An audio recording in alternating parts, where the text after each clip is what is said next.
Here's the latest print I did. Actually, this is the second to latest. This one was actually an epic fail. 54 hours it took to print. Has quite a few overhangs and stuff on the bottom, but I made a support structure with PLA on the top. The white is PLA so that it would break free. I was a little nervous because the print was so long, but it actually went without a hitch.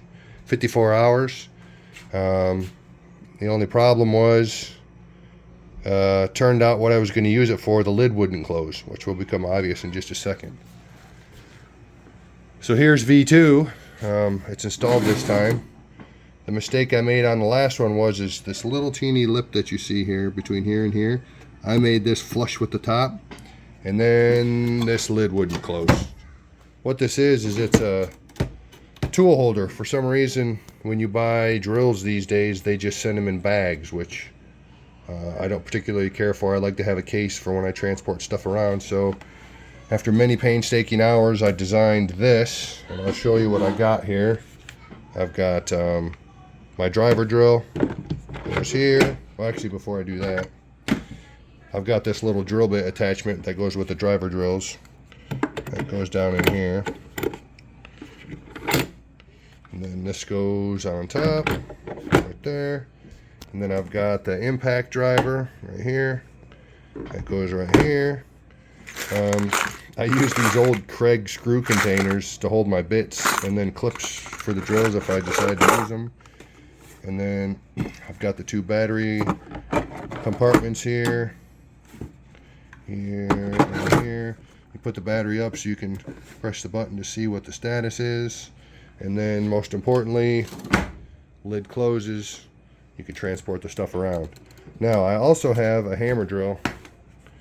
Well, it's a drill slash hammer drill. I don't use this very often, but in the case that I do, I made the case double purpose here. If I take this out, it can be, you can take either, these will fit in either side. So you could take one of the drills out and one of the drivers out, and then that will fit right there. And again, it will close. You'll have to carry the bits separate, but that's just the compromise I had to make.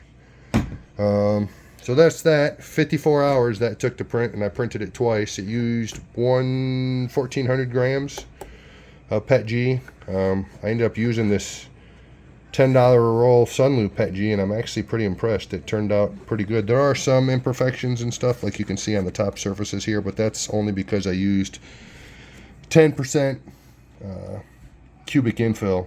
So the top surfaces, if I would have done like maybe one more layer, it probably would have turned out perfect, but that's good enough for a toolbox. Another project I did last night, my kids have this Soundcore speaker, and it came with a fabric, like almost neoprene foam handle, and it had ripped and broke.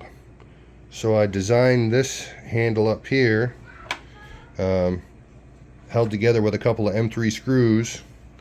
I put his name on the side, and then I actually went and found the Soundcore logo online and was able to put that on the strap as well. But I made this out of TPU, so it's, I figured my kids would be pretty brutal on it, so this will be nice and strong. It's flexible. I'm impressed at how well that turned out. TPU can be challenging at times to print, but man, that turned out super nice. And I printed it in this orientation, so it's super strong. I didn't do any threaded inserts or anything here. I actually just relied on, I just did a tap drill size hole, and I just put a really long screw in there. So I think there's 10 millimeters of screw inside here, which is more than enough to hold that. I mean, this speaker is heavy, maybe about 8 pounds, something like that.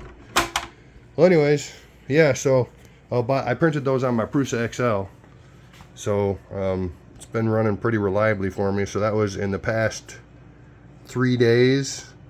I did 4 days, I guess you could say. I did 108 hours of printing on it.